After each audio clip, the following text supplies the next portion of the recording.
स्वागत है आपका साधना शिक्षा एजुकेशन प्लेटफॉर्म पर। मेरा नाम पवन कुमार। फ्रेंड्स, आज की क्लास बहुत ही स्पेशल होने वाली है, क्योंकि इस क्लास में स्पेशल बात ये है कि जो चाइल्ड डेवलपमेंट एंड पेडागोजी की जो अपनी स्पेशल सीरीज चल रही है, उसमें 30 क्वेश्चन भी डिस्कस करेंगे और साथ में इसमें वो क्वेश्चंस रहेंगे जो कि सीटेट का एग्जाम जो अभी हुआ था और उन प्रश्नों को यहाँ पर मैं समाहित करूँगा। तो मैं बात कर रहा हूँ आज मैं 17 जनवरी 2022 को जो पेपर हुआ था उसको मैं यहाँ डिस्कस करने वाला हूँ। तो जिन बच्चों का 17 तारीख को पेपर था वो अपने आंसर भी मिलान कर लेना, आपको 99% सही आंसर मिलेंगे। तो ठीक है फ्रेंड्स, आप इस फ्रेश पेपर को कैसे डाउनलोड कर सकते हैं? तो सीटेट की ऑफिशियल वेबसाइट पे जाइए। सबसे पहले ऑफिशियल वेबसाइट पे जाने के बाद नीचे स्क्रॉल कीजिए और आपको इस तरह का आइकॉन दिखाई देगा, सीटेट दिसंबर 2021 क्वेश्चन पेपर। देखो, इन्होंने रिस्पांस की भी डाली थी, लेकिन रिस्पांस की में क्या है कि उस कैंडिडेट की रिस्पांस की खुल के आती है या जिसका है रोल नंबर वगैरह डाल के, तो उसमें उसने जो मार्क कर रखा है वो प्रश्न आते हैं। लेकिन इन्होंने यहाँ पर फ्रेश पेपर डाल दिया, तो आज उसी को अपन डिस्कस करने वाले हैं। ठीक है, इसको यहाँ पर खोल लीजिए, इसको डाउनलोड कर लीजिए। तो यहाँ पर इस तरह का आइकॉन आ जाएगा, सिलेक्ट डेट। यहाँ अपन 17 तारीख को करने वाला है, 17 तारीख का कर लेते हैं। और कौन सा पेपर फर्स्ट, और लैंग्वेज सिलेक्ट कर लीजिए। यहाँ पर हिंदी इंग्लिश में करेंगे। ठीक है, हिंदी एंड इंग्लिश सिलेक्ट कर लीजिए, आपको जिस भाषा में कंफर्टेबल लगे वो कर लेना। ठीक है फ्रेंड्स, यहाँ पर डाउनलोड हो जाएगा ये प्रश्न पत्र, एक ही सेकंड में डाउनलोड हो जाएगा, खुल के आ जाएगा। ठीक है फ्रेंड्स, अब ये फ्रेश पेपर है 17 जनवरी 2022 का, फर्स्ट पाली वाला है, नहीं फर्स्ट पेपर का। ठीक है फ्रेंड्स, ये इन्होंने दे रखा है सीबीएसई की क्वेश्चन आईडी वगैरह, ये सब ड्यूरेशन वगैरह पूरा डिटेल्स, लेकिन आप ये देख लेना, मैं टेलीग्राम पे शेयर कर दूंगा और आप अपने से भी डाउनलोड करके लेंगे। अपन बढ़ते हैं सीधे प्रश्नों की तरफ बिना टाइम गवाए। ठीक है, यहाँ पर दोनों भाषाओं में ये प्रश्न पत्र रहेगा, आपको जिस भाषा में कंफर्टेबल लगे, इंग्लिश या हिंदी, जिसमें देख सकते हैं। मैं ज़्यादा हिंदी में ही आपको डिस्कस करने वाला हूँ। ठीक है, पहला प्रश्न है, ये सीरीज आपको, ये पेपर आपके क्या नाम है, सीटेट की आंसर की तो आपको पता चलेगा, आंसर तो पता चलेगा, साथ ही में जो आने वाले एग्जाम है संविदा शिक्षक 3 रीट सुपर टेट और भी केबीएस वगैरह एग्जाम में, यानी सभी शिक्षक भर्तियों में बहुत काफ़ी हेल्पफुल रहेगा, क्योंकि इस बार सीटेट एग्जाम में बहुत अच्छे प्रश्न आए थे और बहुत डिफरेंट तरीके से प्रश्न आए थे। तो ठीक है फ्रेंड्स, शुरू करते हैं आपके लिए। पहला प्रश्न है, बालकों के व्यक्तिगत विकास। तो बालकों के व्यक्तिगत विकास में क्या शामिल है? 3 ऑप्शन देख लीजिए, अपन सीधे आंसर की तरफ ही पढ़ेंगे, आप 4 ऑप्शन को रीड कर लेना। ठीक है, तो इसका राइट आंसर रहेगा थर्ड ऑप्शन। तो विकास के व्यक्तिगत विकास के लिए कुछ हद तक पूर्वानुमान लगाया जा सकता है, परंतु सभी बच्चों के विकास की दर अलग अलग होती है, सभी बच्चों की विकास दर अलग अलग होती है, ये आप सब लोग जानते हैं। ठीक है, ऐसा नहीं है कि सभी बच्चों की विकास दर एक होती है, कुछ बच्चे जल्दी डेवलप कर लेते हैं, कुछ लोग देरी से करते हैं, तो इस तरह सभी बच्चों की विकास दर अलग अलग होती है। तो इस तरह पहले प्रश्न का आंसर थर्ड हो जाएगा, तीसरा हो जाएगा। ठीक है फ्रेंड्स, आगे बढ़ते हैं नेक्स्ट प्रश्न की तरफ। नेक्स्ट प्रश्न है, निम्नलिखित में से कौन सा कथन सही है? तो 4 कथन दे रखे हैं, इसमें कौन सा कथन सही है? तो इसमें तीसरा कथन सही हो जाएगा, विकास एक सतत प्रक्रिया है, development is a continuous process. विकास निरंतर चलने वाली, एक सतत चलने वाली प्रक्रिया। तो इसका दूसरे क्वेश्चन का भी थर्ड आंसर हो जाएगा, तीसरा ऑप्शन राइट हो जाएगा। ठीक है फ्रेंड्स, आगे बढ़ते हैं नेक्स्ट प्रश्न की तरफ। क्वेश्चन नंबर तीसरा, बच्चे अपने समाज के बारे में ज्ञान रहने के कौशल मूल रीतियाँ किससे सीखते हैं? यानी बच्चे अपने समाज के बारे में ज्ञान और उसमें रहने वाले कौशल, मूल्य और रीति रिवाजों को किससे सीखते हैं? तो आस पड़ोस से सीखते हैं, बिल्कुल, धर्म से भी सीखते हैं, स्कूल से भी सीखते हैं और समकक्षीय समूह से भी सीखते हैं। तो इसके चारों ऑप्शन राइट हो जाएंगे। तो इसमें जो फोर्थ,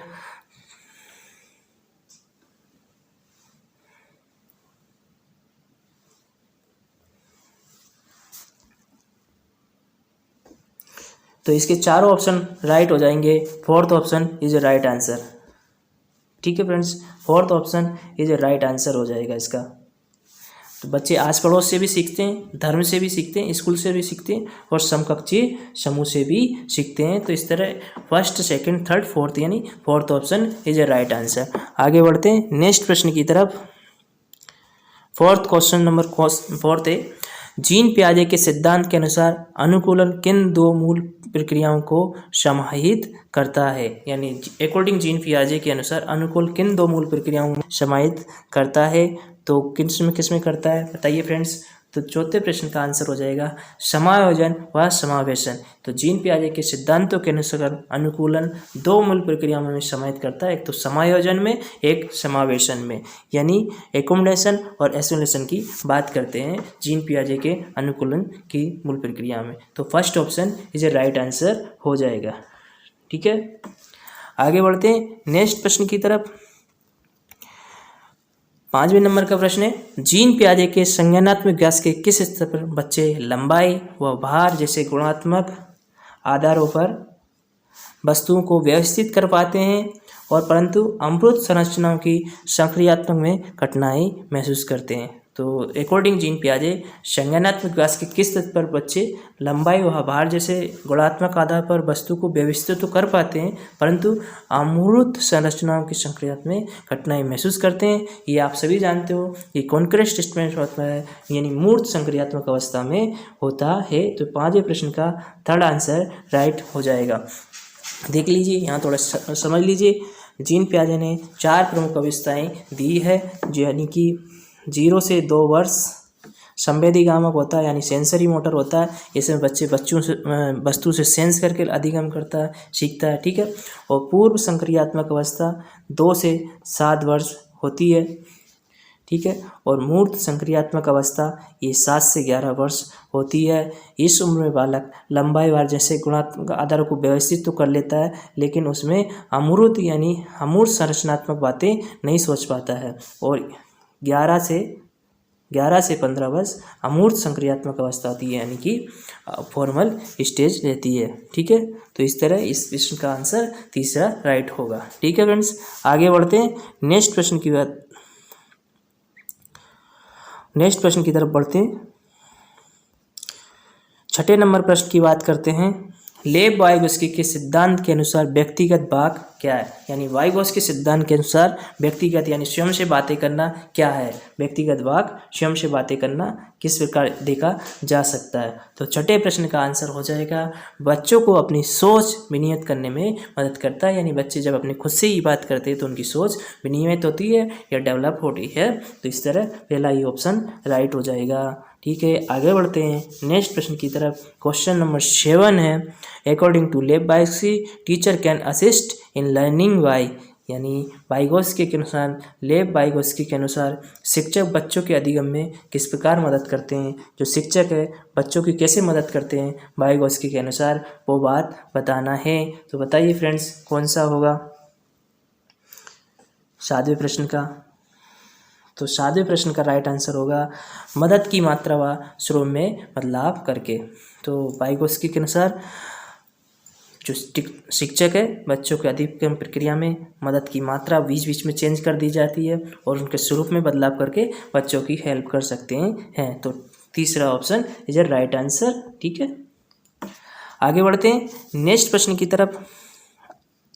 8वें नंबर का प्रश्न है, पूजा अपनी दोस्त को कहती हैं कि हमें कक्षा के नियमों का पालन करना चाहिए वरना शिक्षिका हमें बाहर खेलने की अनुमति नहीं देगी। पूजा लॉरेंस कोलबर्ग के नैतिक विकास के किस चरण में है। लॉरेंस कोलबर्ग ने नैतिक विकास के 3 चरण दिए थे, ये आप सभी लोग जानते ही हैं। तो उसी के अकॉर्डिंग पूजा बात कर रही है कि हमको नियमों को पालन करना चाहिए अन्यथा हमें बाहर खेलने की अनुमति नहीं मिलेगी। तो कोलबर्ग के किस विकास सिद्धांत में आ रहे देख लीजिए, चारों ऑप्शन अच्छे हैं और एक बार समझ लीजिए। मैं सीधे आंसर की तरफ बढ़ूंगा। ठीक है, तो ये है अधिकारिता एवं सामाजिक क्रम व्यवस्था अभिविन्यास। अच्छा करेंगे तो अच्छा मिलेगा उस अभिविन्यास के अकॉर्डिंग। ठीक है, आगे बढ़ते हैं नेक्स्ट प्रश्न की तरफ। हावर्ड गार्डनर के अनुसार निम्नलिखित में से कौन सा कथन सही नहीं है। जब यहाँ पर नोट लग जाए, प्रश्न में नोट आ जाए तो अपने कान खड़े कर लेना चाहिए, उसमें अलर्ट हो जाना चाहिए क्योंकि उस प्रश्न में गलती होने की संभावनाएं बहुत ज़्यादा बढ़ जाती है। तो देखिए हावर्ड गार्डनर के से इस सीटेट एग्जाम में बहुत ज़्यादा प्रश्न आए हैं, तो ये भी प्रश्न है एक, देख लीजिए हावर्ड गार्डनर के। तो कौन सा कथन यहाँ पर सही नहीं है। 9 नंबर प्रश्न को देखिए, तो 9 नंबर प्रश्न का पहला ही आंसर सही होगा। बुद्धिमत्ता एक स्थिर तथा स्थायी विशिष्टता है। ये बात सही नहीं है, इसलिए यहाँ पर यही पूछा, इसलिए ये प्रश्न पहला ही ऑप्शन राइट हो जाएगा। ठीक है फ्रेंड्स, बाकी के जो नीचे 3 स्टेटमेंट दे रखे यानी 3 ऑप्शन है वो सही है।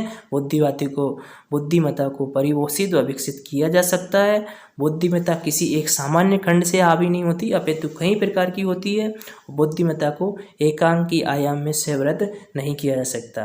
तो ठीक है फ्रेंड्स, इस तरह पहला ऑप्शन गलत है और यहाँ पर ये नहीं पूछा था, तो इस तरह बुद्धिमत्ता एक स्थिर तथा स्थायी विशिष्टता, यही ऑप्शन राइट होगा। ठीक है फ्रेंड्स, बढ़ते हैं नेक्स्ट प्रश्न की तरफ।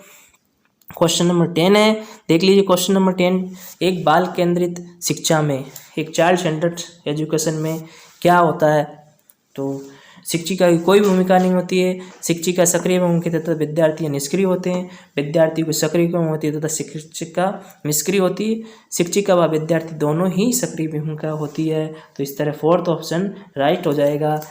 एक चाइल्ड सेंटर्ड एजुकेशन में टीचर और स्टूडेंट दोनों ही सक्रिय भूमिका निभाते हैं। तो इस तरह फोर्थ ऑप्शन राइट हो जाएगा। ठीक है, आगे बढ़ते हैं नेक्स्ट प्रश्न की तरफ। 11 नंबर प्रश्न है, कक्षाओं में लड़के गणित व विज्ञान में लड़कियों से कहीं बेहतर प्रदर्शन करने की क्षमता रखते हैं। फर्स्ट स्टेटमेंट है, कक्षाओं में लड़के गणित व विज्ञान में लड़कियों से कहीं बेहतर प्रदर्शन करने की क्षमता रखते हैं। तर्क दूसरा है, लड़कों में लड़कियों की अपेक्षा गणितीय तर्क व वैज्ञानिक क्षमताएं सहज रूप से मौजूद होती है। तो दोनों का स्टेटमेंट के आधार पर, कथन और तर्क के आधार पर आंसर देना है। तो 11 नंबर प्रश्न का आंसर होगा ए और आर दोनों ही गलत होता है।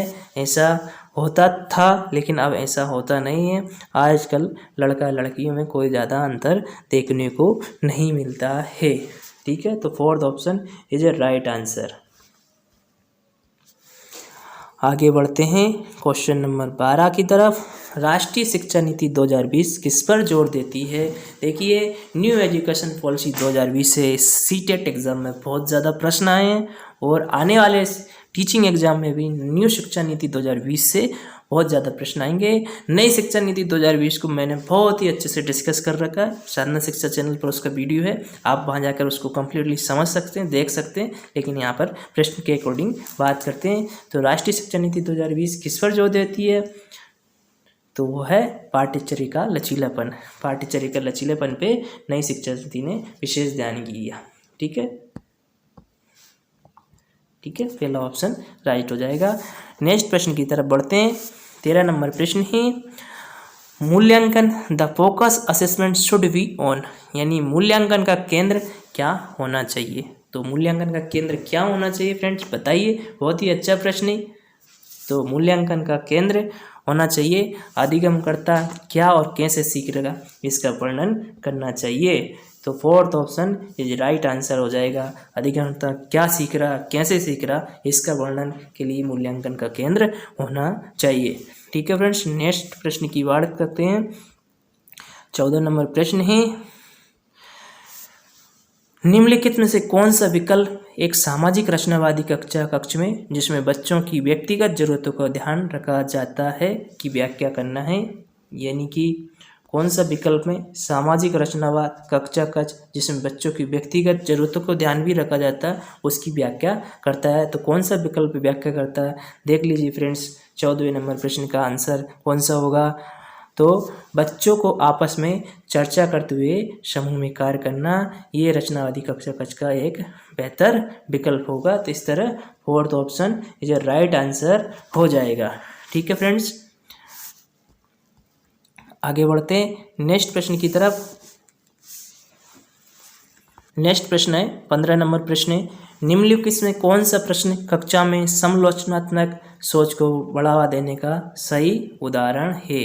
ठीक है, तो कौन सा सही उदाहरण है समालोचनात्मक सोच को बढ़ावा देने का सही उदाहरण? तो फ्रेंड्स देख लीजिए, तो अपने शहर में प्रदूषण के विभिन्न कारणों का विश्लेषण कीजिए और प्रदूषण करने के विभिन्न उपाय सोचिए। तो fourth option is a right answer हो जाएगा।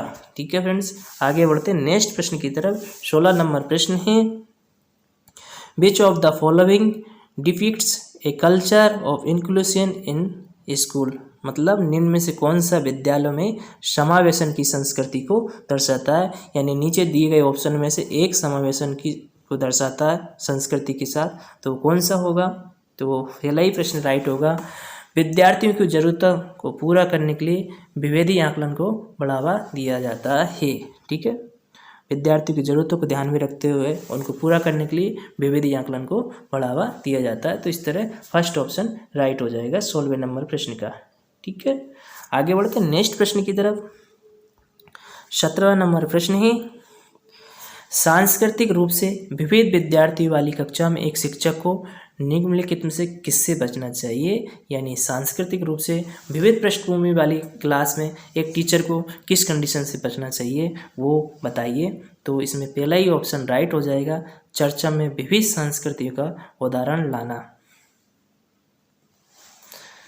तो पहला ही ऑप्शन इसका राइट हो जाएगा, चर्चा में विविध संस्कृतियों के उदाहरण लाना। पहला ऑप्शन राइट हो जाएगा। आगे बढ़ते नेक्स्ट प्रश्न की तरफ। निम्नलिखित में से किससे विद्यार्थियों की अक्षरों और शब्दों को पढ़ने, उनकी व्याख्या करने और उन्हें समझने की क्षमता सीधे प्रभावित होती है?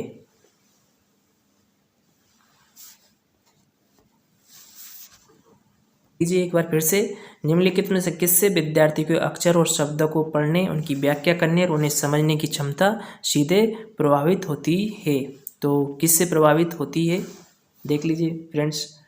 तो 18वें नंबर प्रश्न का आंसर हो जाएगा वाचन्य विकल्प। ठीक है, वाचन्य विकल्प तीसरा ऑप्शन राइट हो जाएगा। ठीक है, आगे बढ़ते हैं नेक्स्ट प्रश्न की तरफ। 19 नंबर प्रश्न है, गतिक दिव्यांगता वाले विद्यार्थियों को सफल समावेशन सुनिश्चित करने के लिए निम्न से किससे बचना महत्वपूर्ण है, यानी the ensure successful inclusion of student with the locomotor disability it is important to avoid. तो किससे बचना चाहिए गतिक दिव्यांगता वाले विद्यार्थियों को सफल समावेशन, सफल सक्सेसफुल इंक्लूसिव सुनिश्चित करने के लिए किस चीज़ से बचना चाहिए, यहाँ पर ये पूछा है। तो इस चीज़ में ये बचना चाहिए ऊपरी मंजिल पर कक्षाओं, पुस्तकालय और प्रयोगशाला का आवंटन करना। तो यानी कि जो ऊपरी मंजिल पे जो क्लासें, पुस्तकालय, प्रयोगशालाएं, उन चीज़ से बचना चाहिए। जो दिव्यांग बालक है, जो चलने फिरने में कमी है, तो उनको ग्राउंड फ्लोर पे ही उनको क्लासें या वो मिले, पुस्तकालय मिले, तो ये एक बेहतर बात होगी। तो first option is a right answer हो जाएगा। आगे बढ़ते हैं नेक्स्ट प्रश्न की तरफ। 20 नंबर क्वेश्चन है, निम्नलिखित में से कौन सी सृजनात्मक विद्यार्थी की पहचान संबंधी विशेषता नहीं है? मैं पहले भी बोला था, जहाँ पर नोट आ जाए नहीं आ जाए वहाँ पर कान खड़े कर लेना चाहिए। यहाँ पर सृजनात्मक विद्यार्थी की पहचान संबंधी विशेषता नहीं है, यहाँ पर ये पूछा। बाकी 3 विशेषताएं होगी लेकिन एक विशेषता नहीं होगी। तो कौन से ऑप्शन में नहीं है? तो वो सेकेंड ऑप्शन में नहीं है, अभिसारी सोच। ठीक है, अभिसारी सोच सेकेंड ऑप्शन इज राइट हो जाएगा, अभिसारी सोच। उच्च क्रम समस्या समाधान, सृजनात्मक क्रिएटिविटी की बात होती है। नवाचारी प्रयोग, ये भी क्रिएटिविटी है। जिज्ञासिक विवरण भावना, ये भी क्रिएटिविटी के अंतर्गत आता, लेकिन अभिसारी सोच क्रिएटिविटी के अंतर्गत नहीं आता, क्योंकि अभिसारी सोच में जो किसी चीज़ को बता दिया पहले से, उसी के द्वारा उस चीज़ को हल किया जाता है, उसको मल्टी टाइप से सोल्व करने की क्षमता नहीं होती है। ठीक है फ्रेंड्स, जबकि क्रिएटिविटी में उसको रचनात्मक कार्य को, एक ही कार्य को अनेक विधियों से, अनेक आइडिया से कर सकते हैं। ठीक है फ्रेंड्स, आगे बढ़ते हैं नेक्स्ट प्रश्न की तरफ। 21 नंबर प्रश्न की तरफ। किसी विशेष विषय वस्तु को लंबे समय तक स्मरण रखने की सुसाध्य करने हेतु एक शिक्षक को निम्नलिखित में से किस रणनीति से बचना चाहिए? यानी किसी विषय वस्तु को लंबे समय तक याद रखने की, सुसाध्य करने की हेतु एक शिक्षक को किस रणनीति से बचना चाहिए? अच्छा प्रश्न देख लीजिए। तो ये असम्मत शब्द प्रस्तुत करना। तो लंबे समय तक किसी चीज़ को याद रखने के लिए असमृद्ध शब्द प्रस्तुत करना, यानी कि प्रोजेक्टिंग डिसजॉइंट वर्ड्स, इन शब्दों को प्रस्तुत करना से बचना चाहिए। तो तीसरा ऑप्शन ये राइट आंसर हो जाएगा। आगे बढ़ते हैं नेक्स्ट प्रश्न की तरफ। जब सीखी जाने वाली सामग्री हो तो विद्यार्थी बेहतर सीखते हैं। तो कौन सी सामग्री होगी तो बच्चे बेहतर सीखेंगे, यहाँ पर बताइए। ये एक अच्छा प्रश्न है। तो मौजूदा ज्ञान से जुड़ी हुई सामग्री अगर होगी तो विद्यार्थी बहुत ही अच्छे से सीखेंगे। यहाँ पर खालिस्तान टाइप से दे रखा, तो यहाँ पर अगर फील करेंगे अपन, जब सीखी जाने वाली सामग्री मौजूद हो तो विद्यार्थी बेहतर सीखते हैं, मौजूदा ज्ञान से जुड़ी हो तो बेहतर सीखते हैं। तो सेकंड ऑप्शन राइट आंसर हो जाएगा। आगे बढ़ते हैं नेक्स्ट प्रश्न की तरफ। निम्नलिखित में से कौन सा कारक शैक्षणिक उपलब्धियों में विद्यार्थियों की विफलता में योगदान देता है? कौन सा कारक है जो शैक्षणिक उपलब्धियों में विद्यार्थियों की विफलता में योगदान देता है? तो कौन सा विफलता में योगदान देने वाला कारक बताइए फ्रेंड्स। तो वो है गैर परिश्रम, जिसका पाठ्यक्रम से कोई संबंध नहीं हो तो वो चीज़ें दिक्कत करती है। ठीक है, सेकंड ऑप्शन राइट हो जाएगा। नेक्स्ट प्रश्न है 24 नंबर। राष्ट्रीय पाठ्यक्रम रूपरेखा 2005 के अनुसार यानी NCF 2005 के अकॉर्डिंग क्या है? तो पढ़ लीजिए, चारों ऑप्शन बेटर है। तो बच्चे के ज्ञान के निर्माण में सक्रिय भूमिका निभाते हैं, बच्चे ज्ञान के निर्माण में सक्रिय भूमिका निभाते हैं। ये ऑप्शन बिल्कुल राइट है, राइट होगा। ठीक है, fourth option is right answer. आगे बढ़ते हैं नेक्स्ट प्रश्न की तरफ। एक संप्रत्यय को पढ़ाने के लिए एक शिक्षक को निम्नलिखित में से किसके प्रयोग से बचना चाहिए? एक संप्रत्यय को पढ़ाने के समय एक शिक्षक को किस चीज़ से बचना चाहिए? तो 3 चीज़ें करना चाहिए, बल्कि एक चीज़ में नहीं बचेगा। 4 ऑप्शन में से देख लीजिए 25 नंबर प्रश्न का आंसर। तो उस संप्रत्यय के लिए असतत उदाहरण, यानी कि उस संप्रत्यय को पढ़ाने के लिए जो उससे रिलेट नहीं कर रहे हैं उन उदाहरणों को नहीं देना चाहिए, बल्कि उस संप्रत्यय यानी उस कॉन्सेप्ट को पढ़ाते समय उसी से रिलेटेड उदाहरण देना चाहिए। तो इस तरह सेकंड ऑप्शन राइट हो जाएगा। ठीक है, आगे बढ़ते हैं नेक्स्ट प्रश्न की तरफ। 26 नंबर प्रश्न, स्वयं के ज्ञाता होने का ज्ञान या जागरूकता क्या दर्शाती है? यानी स्वयं के ज्ञान होने का यह ज्ञान या जागरूकता क्या दर्शाती है? नॉलेज और awareness of self as honour defects. स्वयं के ज्ञाता होने का ज्ञान या जागरूकता क्या दर्शाती है? 26 नंबर प्रश्न का होगा अधिसंज्ञान दर्शाती है, यानी स्वयं के ज्ञाता और ज्ञान की जागरूकता क्या दर्शाएगी? मेटाकॉग्निशन यानी अधिसंज्ञान दर्शाती है। ठीक है, first option is a right answer. ठीक है, आगे बढ़ते हैं नेक्स्ट प्रश्न की तरफ। कठिनाई की पहचान, लक्ष्य निर्धारण, संभावित समाधान, परिणामों की खोज, तदनुसार कार्य करना और परिणामों का मूल्यांकन करना निम्न में से किस प्रक्रिया में शामिल महत्वपूर्ण चरण है? ये देख लीजिए, कठिनाइयों की पहचान करना, लक्ष्य निर्धारण करना, संभावित समाधान करना, परिणामों की खोज करना और उनके अनुसार कार्य करना किस प्रक्रिया में शामिल है या महत्वपूर्ण चरण है? ठीक है फ्रेंड्स, तो देखिए तो कौन सा आंसर राइट होगा 27 नंबर प्रश्न का। तो तीसरा ऑप्शन राइट होगा, समस्या समाधान महत्वपूर्ण चरण है। ठीक है, थर्ड ऑप्शन राइट हो जाएगा, समस्या समाधान। आगे बढ़ते हैं नेक्स्ट प्रश्न की तरफ। नेक्स्ट प्रश्न की तरफ बढ़ते हैं। 28 नंबर प्रश्न है, यहाँ पे 2 स्टेटमेंट दे रखा है इन्होंने। शिक्षण अधिगम प्रक्रिया में भ्रांतियों की खोज और चर्चा करनी सार्थक है। फर्स्ट कथन है शिक्षण अधिगम प्रक्रिया में भ्रांतियों की खोज और चर्चा करना सार्थक है, और इसका तर्क ये कि ये विद्यार्थी को उन भ्रांतियों के बारे में सोचने का अवसर देता है और गहन जांच का नेतृत्व करने में सहायक होता है। तो तर्क और कथन को देख लीजिए, इसका आंसर क्या होगा? तो इसका ये दोनों ही कथन सही है कि शिक्षण अधिगम प्रक्रिया में भ्रांति की खोज करना और चर्चा करना में सहायक होता है, और जो इसका तर्क है ये भी राइट है, ये विद्यार्थियों की उन भ्रांतियों के बारे में सोचने का अवसर देता है और गहन जांच नेतृत्व करने में भी सहायक होता है। तो इस तरह ये दोनों चीज़ सही हैं, तो ए और दोनों सही है और आर ए की सही व्याख्या करता है। नेक्स्ट प्रश्न की तरफ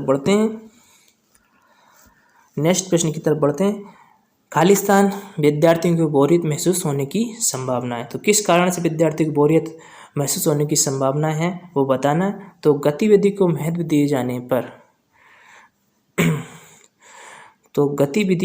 दिए जाने पर विद्यार्थियों को बोरियत महसूस होने की संभावना है।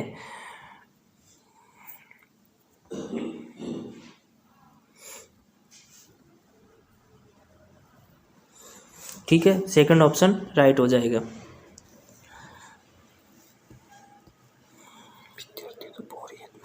उनतीस नंबर प्रश्न पे माफी चाहूँगा, पहला ऑप्शन इसका राइट होने की संभावना ज़्यादा है। गतिविधि को महत्व ना दिए जाने पर फर्स्ट ऑप्शन इसका राइट होगा, क्योंकि बच्चों की अगर गतिविधियों पे ध्यान नहीं दी जाएगा तो उनको बोरियत होने का महसूस होने की संभावनाएं ज़्यादा है। ठीक है फ्रेंड्स, ऑफिशियल आंसर की आएगी तो बिल्कुल बेटर आंसर पता पड़ जाएगा, लेकिन एज पर माई नॉलेज तो पहला ऑप्शन राइट होने की संभावनाएं ज़्यादा है। ठीक है, आगे बढ़ते हैं नेक्स्ट प्रश्न की तरफ। लास्ट प्रश्न है CDP विषय का। निम्नलिखित में से कौन सा तरीका प्रतिपुष्टि को प्रेरक के रूप में उपयोग करने की अनुमति तरीका है? यानी निम्नलिखित में से कौन सा तरीका प्रतिपुष्टि को प्रेरक के रूप में उपयोग करने के अनुचित तरीका है? तो कौन सा तरीका अनुचित है यहाँ पर ये बताना, तीसरे नंबर प्रश्न का। तो इसका पहला ही ऑप्शन राइट होगा, विद्यार्थियों की क्षमता पर केंद्रित प्रतिपुष्टि देना। ठीक है, तो ये विद्यार्थियों की क्षमता पर ही केंद्रित करके प्रतिपुष्टि देना ये कि अनुचित तरीका होगा, तो इस तरह पहला ऑप्शन राइट होगा। ठीक है, ठीक है friends, first option is a right answer. First option is a right answer.